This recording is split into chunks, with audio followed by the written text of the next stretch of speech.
core of what this investigation is about going forward. We have the advantage of Jeffrey Toobin here. You're a lawyer. James Comey there gives a firsthand account of that meeting with the president soon after the president is elected, when he says the president told him to let the Flynn investigation go. And he said he is asking me, his impression was, to drop the criminal investigation of his now former national security advisor. Is that the evidence of possible obstruction of justice that he's referring to? I don't think it's evidence of obstruction of justice. I think it is obstruction of justice. I just think, there's just no other way to describe what the president was doing. If Comey's account of the conversation is correct, he is trying to stop an investigation of a subordinate in the Russia investigation. And particularly when you combine it with all three meetings that Comey talks about, I think in and of itself, it is obstruction of justice. It was a crime committed in the Oval Office. Now, whether Comey was telling the truth, he sure looked like he was telling the truth to me. He sure has a pretty good record on such issues. But, you have to look at all the evidence in the case. But I just think it's a completely devastating account of the president's behavior. And Laura Coates, do you see it that way? Well, in part, I think that he did play perhaps an unpersuasive martyr on a lot of things today, but in particular with the obstruction case.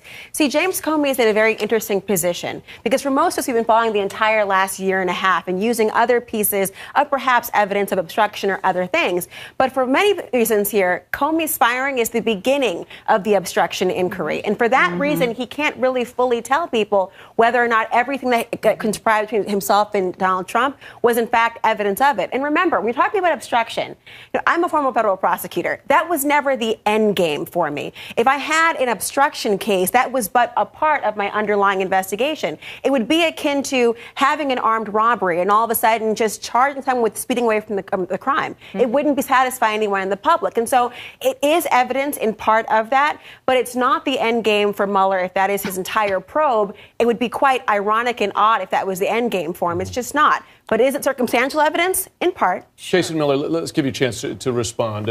First, if you can, on the obstruction issue, but also just on your larger impression of James Comey's account of the president that you know and you've worked for. Well, on the first part, I think the president's been very clear, and I think the people around him believe that he can fire the director anytime that he wants, and that there is no obstruction case here, and this is ridiculous. But how about on the Michael Flynn point is a separate one. Can he tell his FBI director, in the language he used, let it go? Can he an ongoing criminal investigation? The president and the White House have given a much different account here, but I think it's rather stunning that former director Comey is in the middle of this. And he's out there hawking books to echo on what Dan has said, but also a step further, he's out there trying to sell a movie deal. What we saw tonight didn't feel like some hard-hitting interview. This felt to me like it was an episode of Behind the Music, where on one shoulder we had Director Comey thinking, well, do I go this way? Or then on the other shoulder was, do I go that way? The hubris of this man to decide when he has to tell the president who's funding the dossier, or when he goes and brings up, or the politics that played into the fact that he brought up the Hillary email scandal again just before the election. It came across to me is that former Director Comey has a God complex, and he's the only one who can decide when things are right and when they're wrong. I know part of the intention here is to turn the fire back towards James Comey, which is fair. He's just put himself out there. He's written the book. But on the facts of this, his account of the facts of this conversation, if the president had asked his FBI director to let a criminal investigation go,